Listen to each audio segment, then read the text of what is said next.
Welcome, everybody. It's me again. My name is Jonathan Weiner. I'm convention co-chair. Thank you all so very much for coming and taking part in the 145th AES here in New York City. Among the luminaries and people, experts and so on, we're so lucky to have people such as the subject of today's presentation, Bob Ludwig, and spend a little bit of time talking about his career and his work, and hopefully get some insights into how he thinks about what he does. I also am so excited to introduce Jett Galindo, who's somebody that I've had the pleasure of knowing since she started to express, at least at Berklee College of Music, started to express her passion for audio engineering, music, wonderful musician in her own right, and then went on to work with Doug Sachs as an apprentice, and is now at the bakery in Los Angeles. If you want to know more about Jett and certainly Bob, there's plenty of stuff you can find online about them, but I'm going to get out of the way, and please join me in welcoming Jett Galindo and Bob Ludwig.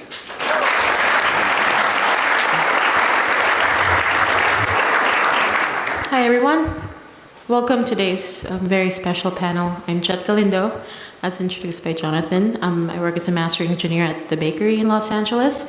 It is with great pleasure that I'm joined on stage today by the legendary Bob Ludwig, who needs no further introduction.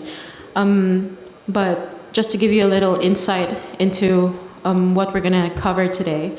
So whether we know it or not, we've all encountered Bob's work at some point in our lives, whether it was rocking out to Led Zeppelin 2 in 1969, dancing to Like a Virgin when Madonna took over MTV in 1984, or looping Daft Punk's Get Lucky on YouTube when it went viral in 2013. The Bob Ludwig sound has played a pivotal part in all of our musical lives, regardless of age or location, whether you're in Japan, Australia. We've all encountered Bob's sound. So given Bob's incredible influence in the recording business, today we're lucky to be able to dive into the mind behind the mastering of so many iconic songs and albums. So without further ado, let's dig deeper into that famous credit line from so many of history's most beloved albums, mastered by Bob Ludwig. Hey, Bob. Hey, Jett. So we were talking about, prior to coming here to AES, usually studios get really busy. There seems to be like this weird correlation where when engineers decide to go on vacation or on a trip, suddenly work starts to come in and gets overwhelming. Yeah. So just before we get deeper into the conversation, talk about how's the studio and how has your typical day in the studio been, especially with how busy it's been? It's the same. I have to say it's like the Energizer Rabbit. We're just doing the same thing every day, day in and day out, that I've been doing for most of my career. And we're very grateful about that. Believe me, there's not a day that I do not appreciate that I'm in one of the best jobs on the planet and that I'm lucky enough to somehow figure out the puzzle that each client has presented me with every day to figure out and how to make their record represent their vision. Yeah, and there's no one formula for each song. There's really no formula. I mean, yeah, it is a very human. Well, I've got a great room with great speakers, and as I always say, there's no divorce between the speakers in the room.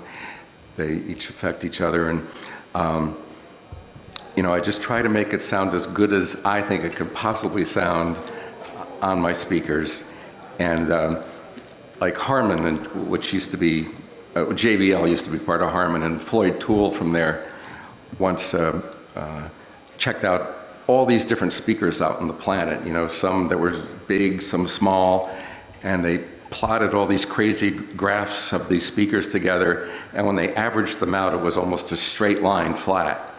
So the good news is that if you have really flat, accurate speakers, it is going to sound better on more sets out there on the planet, which is great. But a lot of what I do is also trying to communicate. We were talking about this before, that somehow, even on these really big projects, like everything is on a need-to-know basis. So when we do a record, almost never do we know what the title of it is, and for sure we don't know what the artwork is going to look like.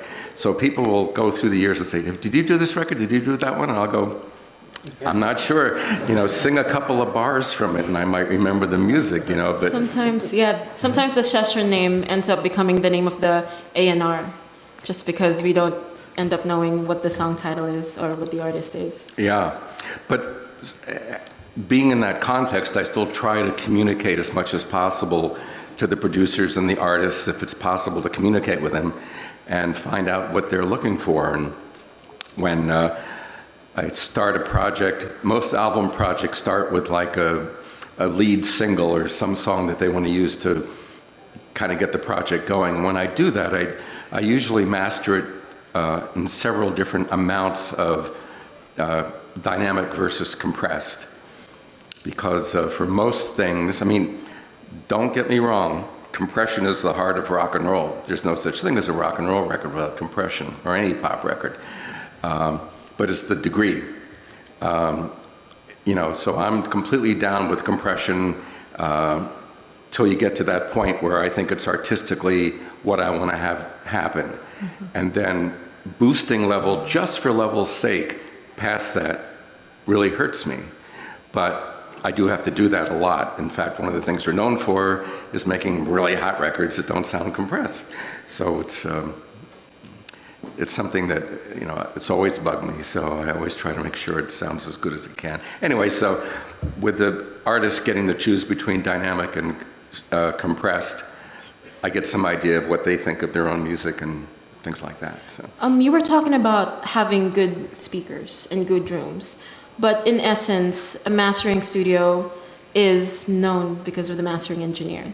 So in essence, what we do as mastering engineers should not technically have their own sound if the goal is to bring out the best in a record. So with that in mind, are you able to describe your sound?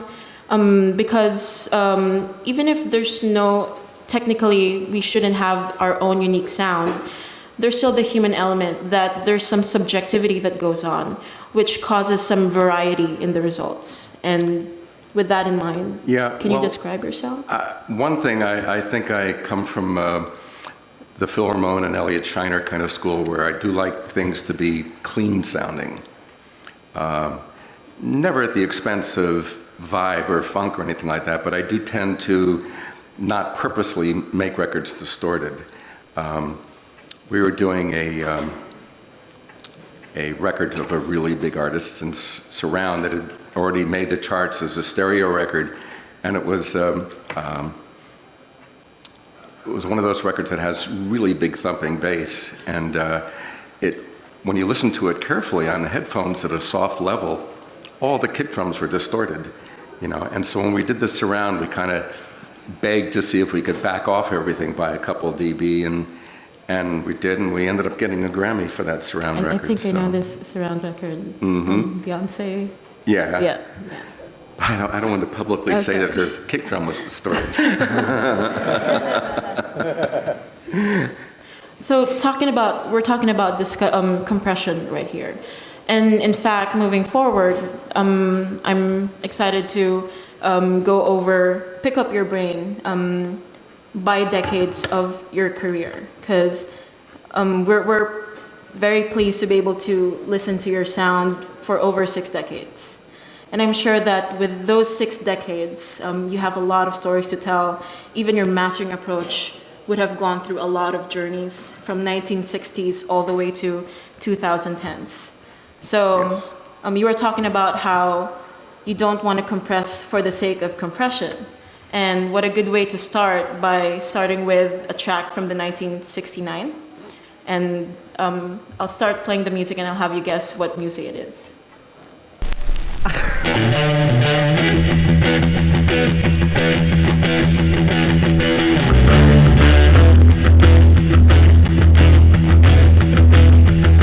You need cool air, baby, I'm not fooling.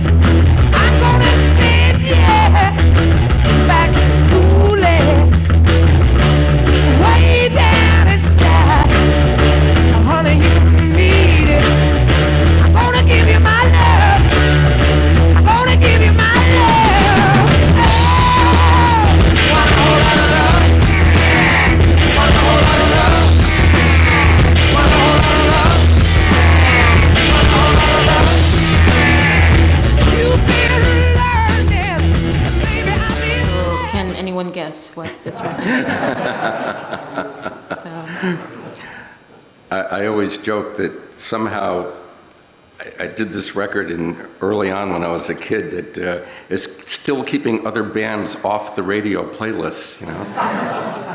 And if you look at from when I did that record to now, those amount of years, and if you took it from when I did the Led Zeppelin 2 to before it, that's like before Louis Armstrong did West End Blues, or, you know, it's amazing that rock and roll has survived. I mean, it's probably one of the longest surviving formats. It's been around for, you know, a long time. It's pretty amazing. But that's I want to thank Mike Chafee in the back, who brought all this wonderful gear for us to make it sound that good. Sounds amazing. And my crew. And this, yeah, this is a record that if you go on eBay now, you see my initials carved into the what they call the dead wax between the end of the modulation and the lockout groove, you see RL. Some of these go for like $1,000. So it's, and what you're hearing is the exact record I made. This isn't like George Marino's version of it or something. This is the vinyl disc that I cut. I still have the test pressing for this if anyone wants to make me an offer. So. Watch out for gateway auctions. Right, yeah. So but Eddie Kramer brought this in, and I've been working at A&R with Phil Ramone for a year and a half, and then this new company came into town with all this brand new European recording gear called Sterling Sound, and I became their first employee. Wow. So I was working with Lee and Joe at the owners of Sterling, and this is where I mastered this record. And Eddie Kramer, whom I'd known and had been working with, mixed this record, even though he mixed it or recorded a lot of it in different places around the world. He mixed it at A&R Recording, where I used to work, and was on an 8-channel desk. And you know, that part later on in the song where there's this print through that goes on where you're like, way down inside, way down inside. A lot of people think it's like tape print through, and it's not. He actually did somehow figure out how to do that with an 8-channel console. And so he had originally had it cut at A&R by Dave Crawford, the guy that I had trained.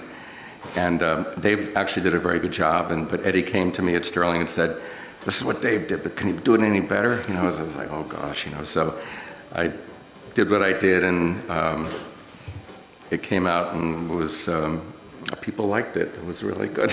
Yeah, I think they did like it. So this is the band's very first #1 record in the US. And it was even at the time when it was competing with the Beatles' Abbey Road. And yep, it's really cool that this is it pretty much set the precedent for a lot of rock records moving forward.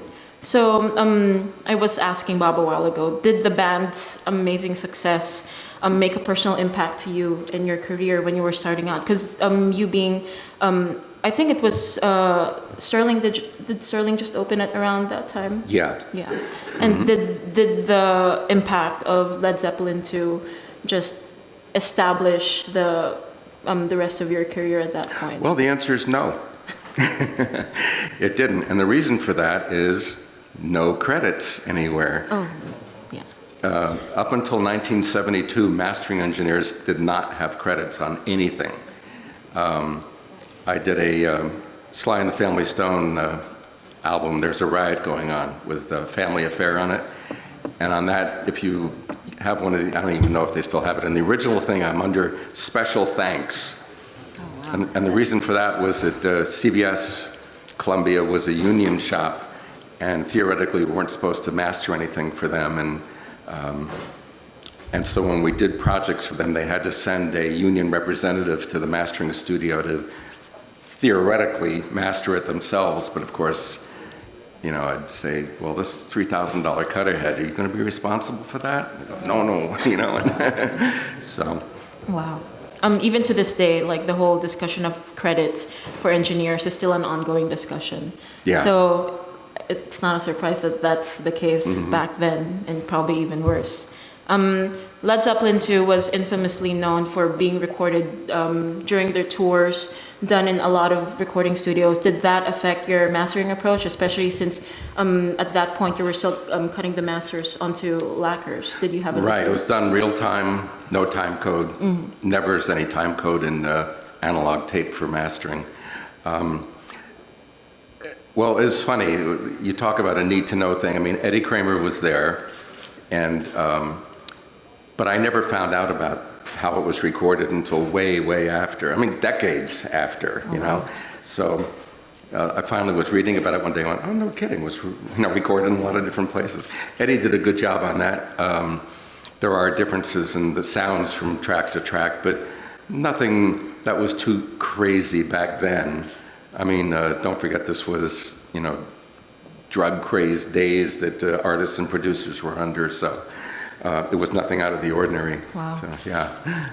We were discussing about the whole concept of need-to-know basis with mastering engineers. Just many times, a lot of details in the production process does not get brought up, and in a way that kind of helps with keeping the fresh perspective as mastering engineers. So does it feel that it helps you with your work that you're not knowing a lot of these little details? Yeah, I mean, it's a trade-off. I mean, it is good to take it from a completely fresh approach, almost not even knowing who the artist is, which happens sometimes, can be a benefit where you're just completely your own take on it, which is very helpful. And on the other hand, as I said, it is, there's some empty seats up front if you want. I always think it's the artist's record, it's not my record. It's their career. I want them to have the record represent their vision, even if I don't care for some of the decisions, So it is good to have that communication. So it's a mixed bag, but. Okay, so moving forward, we're going to move on to the 70s. Hot pants. That's where it's at. That's where it's at. Hot pants. Smoking. Hot pants. Smoking. Any guesses? I used to master all of James's stuff. I would talk with him on the phone. I actually never met him. Oh, wow. If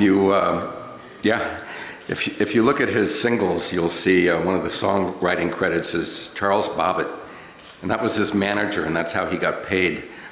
Was from a publishing credit. So. Oh, wow. Yeah. It was interesting because when James was on King Records kind of worked him over, and then James used to work other people over. So it was kind of a line, But there was a funny thing when, I don't know how many of you are that familiar with the James Brown repertory, but he would typically do a 7 or 8 or 9 minute jam of these songs. And then after he did that, they'd come into mastering and make it make it funky part 1, make it funky part 2, that kind of thing for the B-side. And the song was always structured so all the stuff that would work for radio best was at the top half of the album or the song, and the second half would be, a deeper cut, so to speak, of the same thing. But James would call me and he would say, have you heard it yet? I said, yeah, I've heard it. He says, Bob, faded at 240. Okay, yes, sir, Mr. Brown. So I'd be listening to it, and at 240 was some place that was like, you wouldn't fade a song there, So I'd wait to 250, sometimes 305, whatever, and find a place where I could fade it.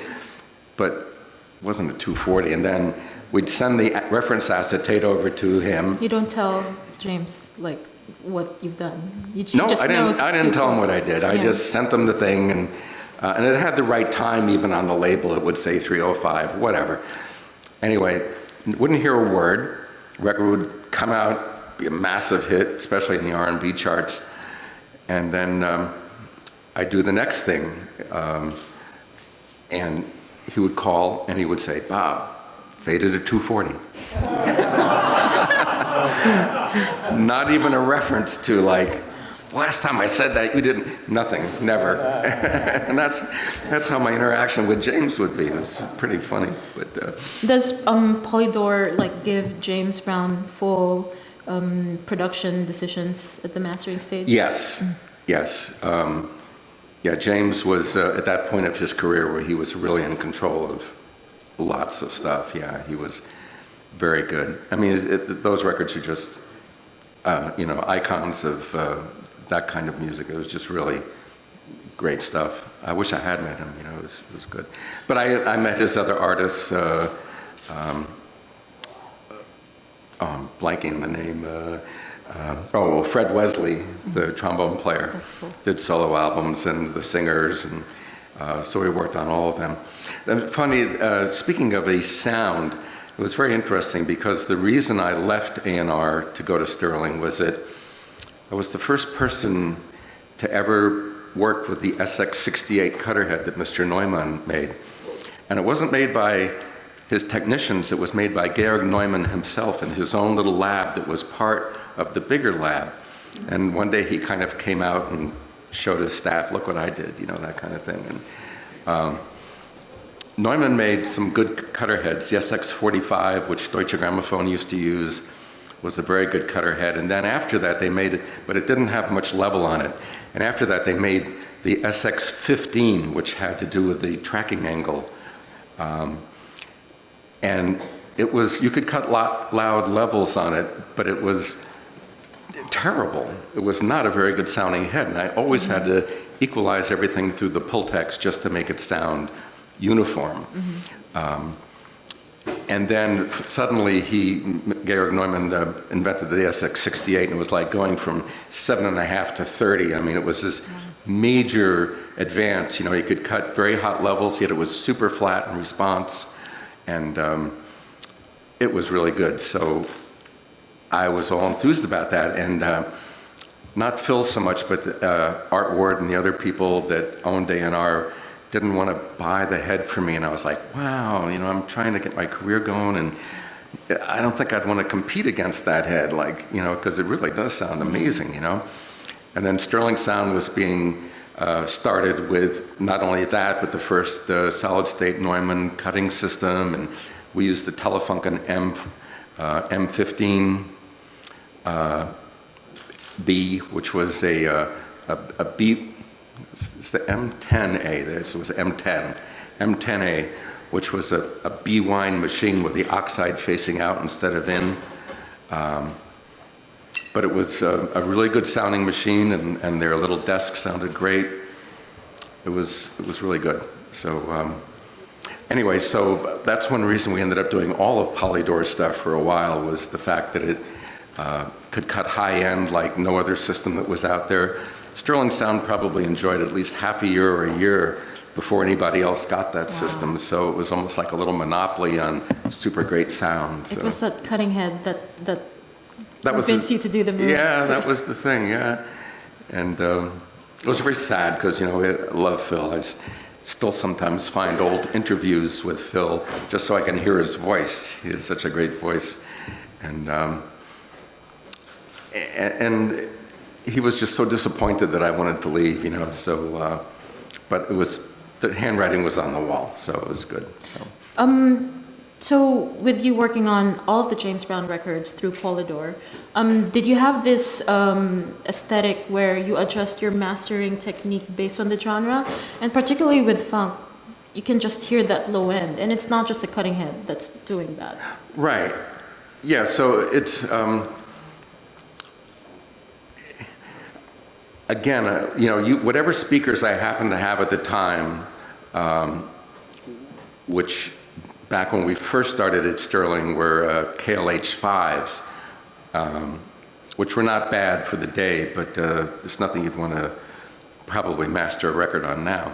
At any rate, I know it was important, and that to keep the bass, and so we certainly would never cut it. And I know that there were other studios that would just routinely cut the bass, like when I was at A&R, I cut reference discs for the band's Music from Big Pink, and they had tremendous bass on that record, and I cut the references that way, and it was really hard to cut because of that, and it was mostly 4-track, and so some of the bass wasn't centered, it was off to the side. It was really hard to cut record. And then when it was time to cut the actual master of that, they had to go to Capitol because, again, there was a union shop and they were cutting it. And Donnie Hahn, one of the engineers on it, came back and I said, well, how did it go down there? And he says, no, they had an easy time, Bob. No problem for them. And I thought, well, I guess I better find out what was going on. You know, there's a lot more to learn. And it turns out that they cut everything below 80 hertz out. Ouch. Yeah. In fact, later in the year, and then I got to work with the band almost for every other record after that, including the ones after Robbie left. And during the years, I have gotten the actual tape for Music from Big Pink back to the room, and in big letters it says 80 hertz high pass, you know. So it's like, anyway, so with James Brown, by then I knew not to cut any bass out, you know, so it was good. Yeah. All right, moving on to the 80s. I'll probably have to bring it up just a bit.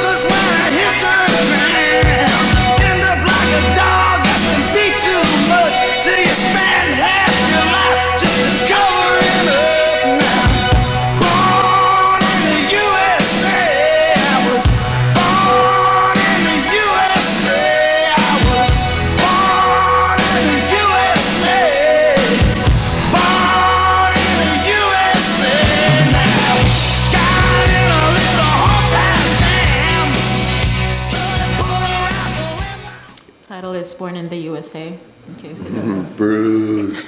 Well, I want you guys to acknowledge the guy that recorded this. Mr. Toby Scott is right here in the audience. Can you stand, Toby?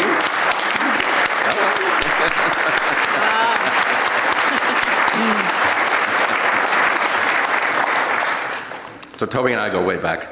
So in fact, I started first working with Bruce on Nebraska, and I was really thrilled. I was also really nervous, but it was so interesting because, I mean, Toby could tell the story a bit better than I can, but Bruce had all these Born in the USA tracks, but it was more interested in getting Nebraska out. I mean, it was recorded from a Porta Studio, 4-track cassette Porta Studio, to a boombox, and then we mastered from that many different ways. We did it through an SSL console, remixed from the Porta Studio, remixed again through a Neve console, I think remixed with varying degrees of echo, it's probably true. And then finally Bruce said, no, I want to record from master from the cassette. So I found myself a Nakamichi Dragon cassette machine that has an azimuth adjustment on it, because when you record on a cassette machine, the chances of it being played back in azimuth are like nil almost. So I adjusted it to be just right, and I was playing it for Bruce. He says, I think I like it better without the correction. Okay. And to this day, if you have one of the original Nebraska records, if you sum it Tamano, you'll hear a little funny stuff going on there, But and the other thing was the speed. Like most cassette decks, run a little fast, and so when you play it back with the correct speed, everything on Nebraska is a little bit below A440. And every time we would be doing a greatest hits record, and like one of the songs from Nebraska would be on it, I'd say, well, do you want this time to have it be in the exact key that you sang it in live and tuned your guitar to? And you go, no. Just leave it the way it is, yeah. So it was great. So It's still one of my favorite Bruce records, I have to say. And I'm completely, I know exactly what he's talking about. I grew up with a record by Billie Holiday called Lady in Satin, one of the last records she made when she was completely taken over by heroin and her voice wasn't the greatest, but it's to me, one of the greatest records ever made. And my dad was a member of the Columbia Record Club, so when I was a really young kid, he would get these delivered in the mail in mono, and Kinda Blue was one of the records that when it was initially issued off speed, and turns out that Lady in Satin was also issued off speed. And so years ago, around, I don't know, when the Super Audio CD had come out, I saw that CBS was putting out the SACD of Lady in Satin. I thought, oh my God, I'm so looking forward to hearing this in great fidelity. And I put it on and I'm going like, it's not moving me for some reason. Why is that? And I put my album on and heard it about a quarter tone flat. And that was why. It was not in the key that was in my DNA by then, so it's a very interesting situation. Anyway, we've been very happy to work with Bruce through the years, and he's certainly one of the greatest artists I've ever worked with, and one of the greatest people I've ever worked with, and can't say enough great things about him. And he's in real life, he's just like you think he is, I must say. But this record was the big record for him. This is what made him go from doing like Madison Square Garden to Giant Stadium, in the people appreciating him. And how many of you have not been to a Bruce concert? Fair amount. You should go sometime, because you won't believe it. Like after the 3-hour mark, you'll think, I don't know how much longer I can stay, and he's been doing singing for all this time, He's just got the most amazing amount of energy, which he told us he gets from his aunt, which is interesting. But anyway, this was the biggest selling. This is one of those RIAA Diamond Awards records. 15x platinum. Yeah. Which type? Yeah, RIAA Diamond Award is when you sell 10 million records. So, and I've done a fair amount of those. I forget how many it was, but it was. One of the, a random topic, one of the most recent diamond certifications is Despacito. But anyway, I digress. Okay, moving back to Bruce Springsteen, one of the few things that a lot of people know is that Born in the USA is the first CD manufactured in the US. Yes. Prior to that, all the CDs were imported from Japan. And or Europe. Yes. Yeah. Mm-hmm. Did that ever affect your approach to working on this album, knowing that this is going to be manufactured in a new plant? Yeah, we had to bone up on how to, make sure that everything was properly done from a mechanical standpoint, like all the PQ codes were right and everything like that, because it was the first thing that was going to be done by the Terre Haute studios or plant. But we've been making CDs for Japan and for Europe for several years before that. And it was just funny, it's just like the vinyl situation is here now, where there's only a few plants doing vinyl and there's so much demand for it, there's such a long wait. It was the same thing back then, that record companies had to wait for CD plants to press their CDs, and so there was always a lead time, and it's just like it is now. Through the years, I've been able to master this song, although that was from an acetate that I made during that process. And it sounds really, I'm happy with the way it sounds on that acetate. I was pleasantly surprised. But nevertheless, and that's an outer cut, so that has the full fidelity on it. There's not much that was done differently for that. Back then, record companies are always cheap, and they always want to get their biggest bang for the buck. So they try not to make too many different versions of things. Like, with vinyl's a steadily collapsing medium. As it gets from the outer bands which goes at about 20 inches per second past the stylus. On the inner part, there's only about 8 inches per second of material going past the stylus. So it's steadily collapsing. It's like you had a tape machine going from 30 and going down to about 5 inches per second. So the inner bands of vinyl discs can be pretty hashy. So when we did that, it was, believe me, it was completely designed for the vinyl, because we knew that that's what was going to sell, the vinyl and the cassette. And so the equalized copy that we made for the cassette was undoubtedly what we sent to the plant to have the CD manufacturing done. But of course, digitized. So the first record that I ever did that was completely designed for the CD with the vinyl be damned was the Dire Straits' Brothers in Arms. And that's the record that pretty much got CD on the map. That was the first record that the CD outsold the vinyl and the cassette. So it was. Is that around what year? Well, that'd be 80. Well, not too long after this. Yeah. So it was. Yeah, and then the CD took over. Then we would do it. Of course, obviously, sometimes. There's exceptions to that where if something was like really distorting on an inner band. I remember I did this Miles Davis record once, and there was some synthesizer note he had. It was on one of his later records, like a song called like Freaky Deaky or something like that. And this thing just distorted on the inner band, and it was like, wow.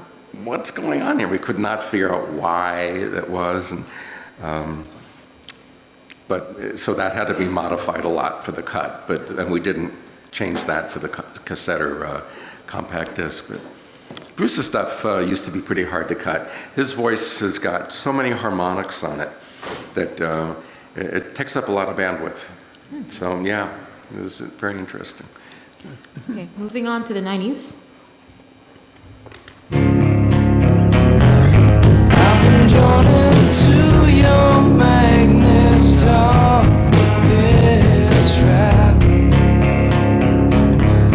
I wish I could eat your cancer when you turn back.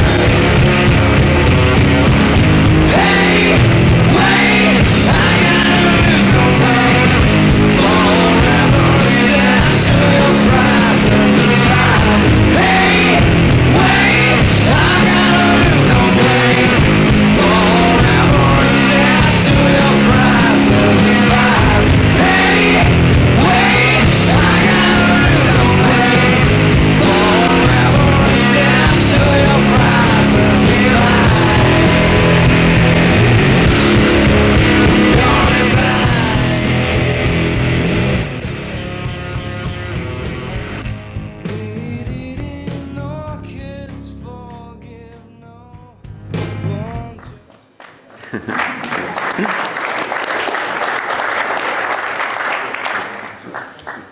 Little trivia, this is actually one of the first albums that was mastered in Gateway, and this was around 93, is that correct? Yeah. So we built Gateway starting the summer of 92 and had it finished. My room, where this was mastered, was finished in, I think, of February of 93. We opened our doors in 93, January of 93. In fact, Jack Joseph Puig was our first client. And he flew from LA, and I said, well, Jack, we don't have any furniture yet. He says, I don't care, I'm coming. And I said, but we don't have a Soundtech equalizer yet, we really need that. He says, well, I'll go rent one from Ocean Way, so we did that work. And then, but this was done in my finished studio. And it was very interesting. There's if you can read about this record on Wikipedia, but Steve Albini recorded and mixed this album, and in fact, he did. This is the Heart-Shaped Box and All Apologies were mixed by Scott Litt, but originally the record company was a little skittish about the mixes, and so the band came over to us, and Gary Gersh had them come over. Gary's the guy who signed them, And so we put and so all of Nirvana's there, including Kurt, and Kurt fell asleep in front of my left speaker during the session, by the way. You could see Kurt was a troubled guy. You could see it, back then, so I was glad to have met him though, really. It's pretty cool. Anyway, the record company was very nervous about these mixes, so they're there, and I'm put the tape up, and I'm listening to it, and it had quite a lot of low end, and the vocals were kind of buried, and so I was really cranking quite a lot on the equalizers for this, and at one point, it was kind of like that aha moment for me when I think I've done something right. Suddenly, Kristen, Dave, and Kurt, they started jumping up and down. Oh, it sounds great. We don't need to remix it. They were really happy. So they told the record company that it's going to be fine, and that's how it should be. And then later on, the record company decided that Scott should remix the 2 singles. But the original Steve Albini mix of Heart-Shaped Box, which is available on one of the box sets somewhere, there's one point where the guitar gets really distorted, just like that kind of thing. And I was still a little new to grunge. It was still getting established in a way. And I literally thought my speaker had blown, and I was like so concerned about that. Now I hear it all the time and I know it's okay, that kind of thing. But I mean, there's a lot of stories to tell about that session. They were staying at the Regency Hotel in Portland, and we're in the middle of the session, and the Regency calls up and says, speaking to, who was there? I forget who. Anyway, they said that they had taken one of the art pieces off the wall of their room and cut it up in little pieces and signed it for people and stuff like that. And so it spoke to the manager, and his response was, again, And then, not to make too fine a point of it, but there were several ladies in Portland, Maine, who the next night could say that they slept with Nirvana, and they were not telling a lie, So anyway, that was really great. And then I got to work with Dave Grohl later on Foo Fighters, and Color and the Shape and records like that. It was very exciting, exciting times. Gail, Bob's wife, was talking about how you mastered another Nirvana live concert, and she was talking about a certain growl, and I believe, I can't remember if you were working on tape or not, but that was a fascinating story. Right, it was, what was it called? It's like, not the Big Mississippi, it's the Big Muddy something, I forget what the title of the album was. But anyway, it was a live album, and Kurt, as you can tell, he was in a lot of pain. He comes up to the microphone and just goes, ah! It's like this, not like a fake scream, it was like some real depth, like an animal in pain. And of course, the sound mixture guy goes, whoops, and he yanks the fader down because he was like completely overloading everything. And then when it came time to master it, I had to unbuild that fade that slammed down, and it took me hours, literally, to do that, to make it exactly right so it didn't sound like anything had happened. And for a while, I happened to have the door of nobody was with me except that. I happened to have the door of my studio on, and over and over again I'd hear this, and pretty soon the people in the front office says, can you please close the door to your studio? We're upset up here. So anyway, so that, I'll never forget that. Again, that was really quite something. But it was good to have it correct on the master. Must be a lot of stories with Nirvana, I'm sure. Yeah.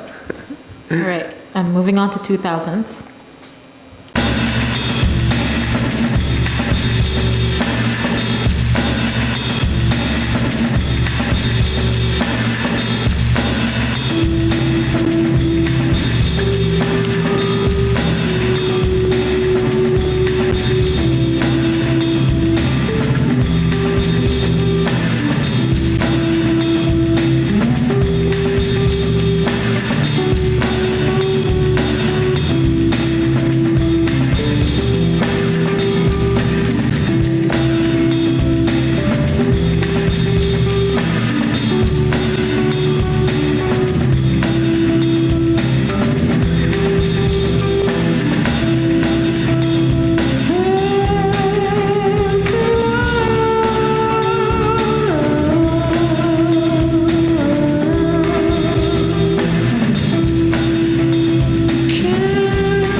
you just heard is Radiohead.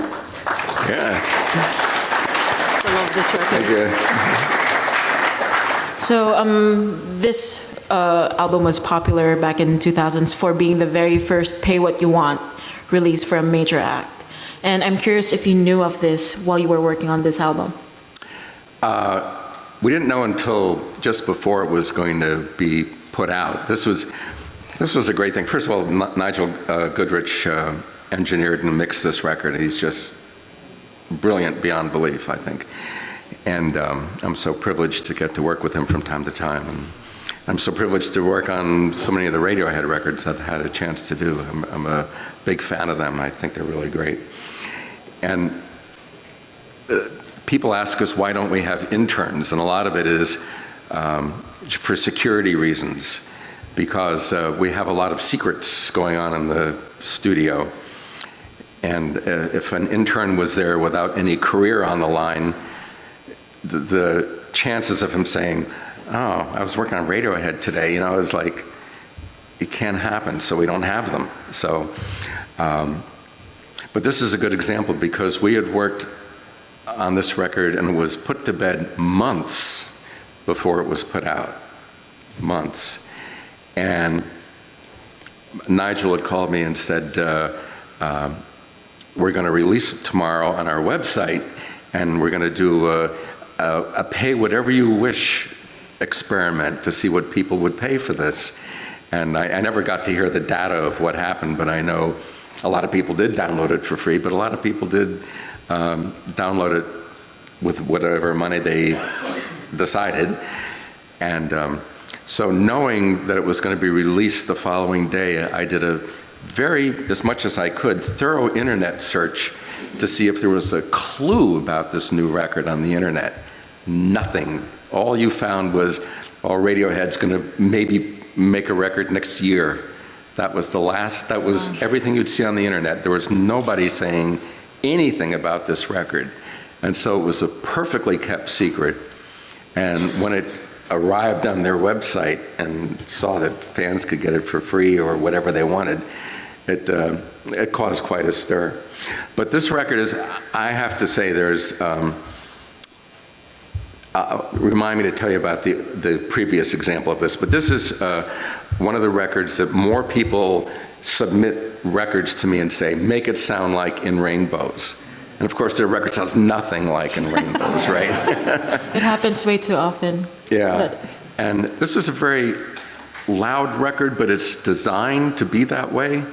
So this is one of those records where every distortion is like Beck, Morning Phase. Every distortion you hear on there has been carefully thought about. In the Beck Morning Phase record, we had done clean mixes of some of those songs.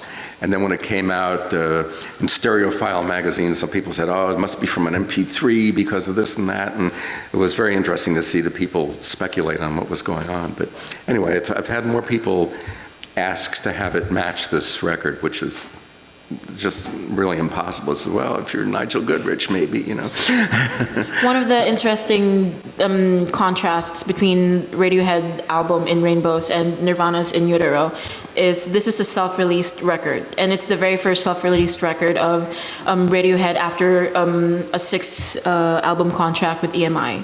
So not having a record label demand or control any creative decisions on the process, did it make the experience different for you? No. Every Radiohead record, we just keep working on it till Nigel's happy. And it's funny because I don't think it's telling things out of school. Some of these records sound nothing like the mix. You'll be like surprised at what some of the mixes sound like. But they're all malleable, but what I ended up with is what he was imagining. So sometimes these records go quickly, sometimes they take a very long time. It's very interesting how it goes.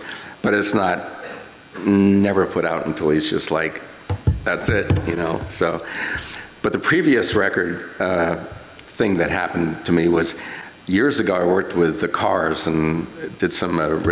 I found out it's Rico Kasich. I thought it was Rico Kasich.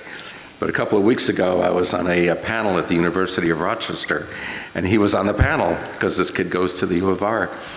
And he has this one song called Oh, It's Magic. And it's got this, Mutt Lange was the producer. Wow.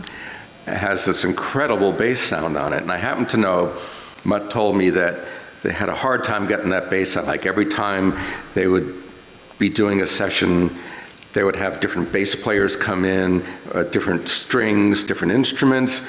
If there was somebody in another studio in the complex, they'd have that bass player come in and play the lines. And he was never happy. And finally, after just towards the end of the record, in fact, and he'd spent a long time on that record, he finally found some magic thing that made that kind of sound that was just fantastic. And it's remarkable enough so that when I was mastering the record, I said, wow, what a great bass sound, how'd you do that? And that story came out. And then after that, people call me up and say, there's a guy from Japan, and calls me up and says, make my bass sound like, oh, it's magic, And I said, well, probably the whole budget of your record wouldn't cover what it cost to record that sound, so I don't think something I can do is going to do that. I'm curious how you approach, I'm sure that this kind of circumstance happens pretty often with clients requesting their sound to be close to a certain reference that sometimes can be like a total 180 over their album. How do you handle that discussion with the client? Well, in this case, I told him what it costs to do it, yeah. Or what it probably costs Mutt.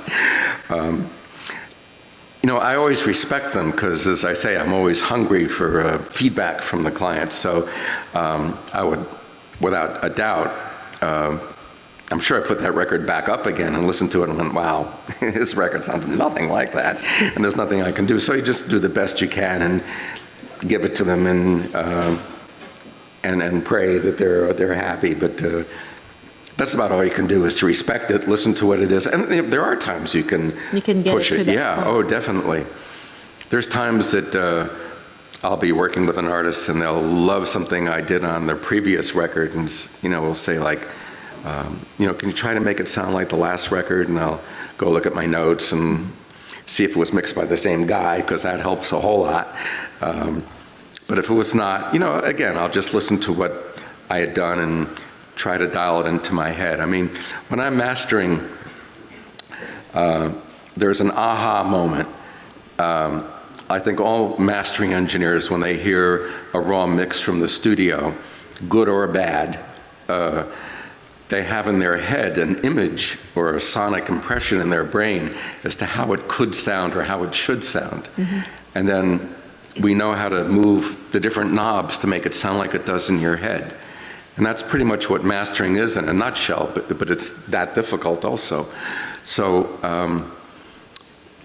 there is definitely a moment when I'll be working on it and I'll just keep moving things, and it's what's called a heuristic process. There's so much trial and error that happens so fast that it may not look like trial and error. And then there's a moment where I go like, that's it.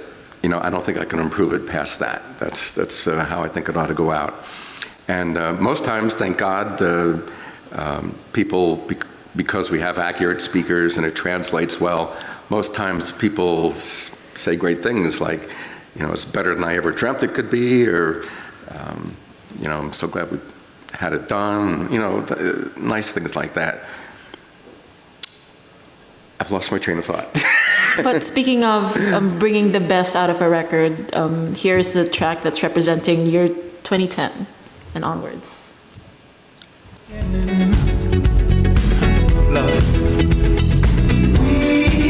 come too far to give up who we are.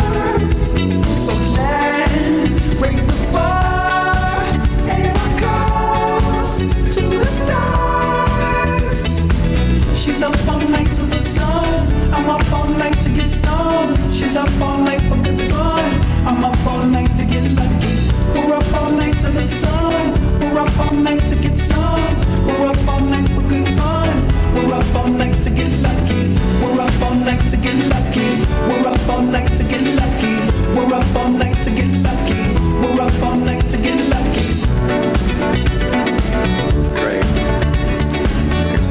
know we only have 4 minutes to Yeah. talk about this, but I could talk a long time about this record.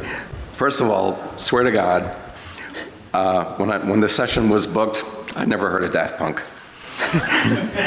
And Thomas from the group came in along with Mick Gazowski, who recorded it and mixed it.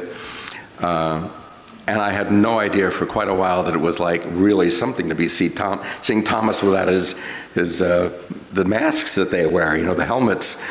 So it was quite an inverse learning curve for me with Daft Punk. But Mick, they had cut it somewhere else, and they weren't happy with the distortion and things, and so Mick said, Mick did it in Conway. This record, they spared no expense for this record. I always had said a long time when the record companies kind of collapsed, I'd say, well, I guess there's no more $1 million budgets anymore for records. Well, this was one. When Mick was mixing it, they mixed to 5 formats simultaneously for the entire record. He mixed to 50 nips, quarter-inch, 50 nips, half-inch, 30 nips, half-inch, high-resolution digital on Pro Tools, and then direct stream digital. And thank God, Thomas and his partner pre-listened to all that and decided which formats would be the best for each song. And it turned out that the 30 ips half-inch turned out to be the one that won the majority, but it wasn't the whole record. But anyway, you know how I was saying that everything's on a need-to-know basis. So again, this record was a big secret as well. But as soon as we worked with a bunch of other tunes, and when we got to Get Lucky, I heard that guitar. I said, "Oh man, that sounds like Nile." And they said, "Yeah, that's Nile," And I was so happy because I, of course, didn't know that had happened. Nile had this cancer scare back then, and I was a little out of touch with him. I didn't know how he was doing, And when I heard this, I was just like, oh, it just brought my heart. Nile's one of my favorite people on the whole planet, I have to tell you. And during the 80s, especially with Madonna's Like a Virgin and Bowie's Let's Dance, Bob Clearmountain and Jason Casaro and who else used to mix for Nile? Especially a lot of the ones with Clearmountain. We did all of Nile's stuff, and it was just, she's just one of my favorite people. That's all I can say. I just love being with Nile. Like if he walked in the door now, there'd be light coming off in the room. He's one of those people. So that was great. And so this was, we spent so long on this record. Like as I said, they wanted to just do it right. So I did a version 1 that they were like happy, like, whew, it sounds great. Now let's refine it. Okay, let's do this whole thing with this piece of gear. Now do the entire record again with this other piece of gear in the line. And then we kept going like that, and they would go back to either Paris or LA where they had places to live and listen to it, and they would make a few suggestions, but not that many EQ suggestions. It was just trying different gear, pieces of gear in the record, and and then finally they had gone a couple of versions after, and they finally said, okay, the 2 versions ago is it. We think that one's best with the exception of this one song, so just do that, and that's it. So it was great, and by then I'd found out about them, and then when I saw them at the Grammys, they really swept everything that year, and it was great to be on stage with them, and it was several times. Really a thrill. Yeah, it was great. So, did we run out of decades? We done. I do leave you with one final question. What do you anticipate to be the next big trend on mastering, and what is it that you're looking forward to the most musically? Well, I mean, there's a lot of changes. Like when I first started out, artists could only put out their music on vinyl. There wasn't even cassettes, so when I was at A&R, I had to cut acetates for all the good mixes that people wanted to hear in their home system or make a 7.5 Ips tape copy. I think there's things like Lander, and artificial intelligence and computer-generated mastering stuff that, I think if you're a complete independent who's never done anything, it's probably worthwhile to take a listen to what that thing would do to your stuff and see if you like it. But, if you don't like it, then you've got to pay money, and that kind of thing. But I have to say that thing has not impacted our business one iota. I mean, there's a couple of people that have said, oh, I listened to it and it's a big smiley curve, it's a lot of bass, a lot of top and no middle.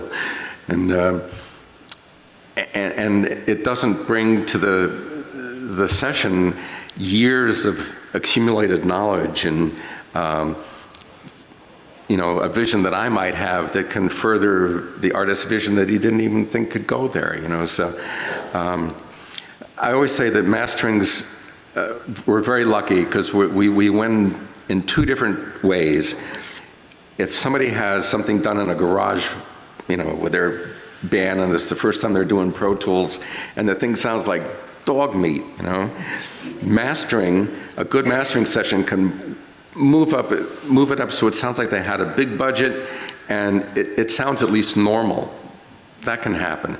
Then the other part of the equation is like when Amy Ray from Indigo Girls comes in. She'd done a record with Bob Clearmountain, one of the best mixers on the planet.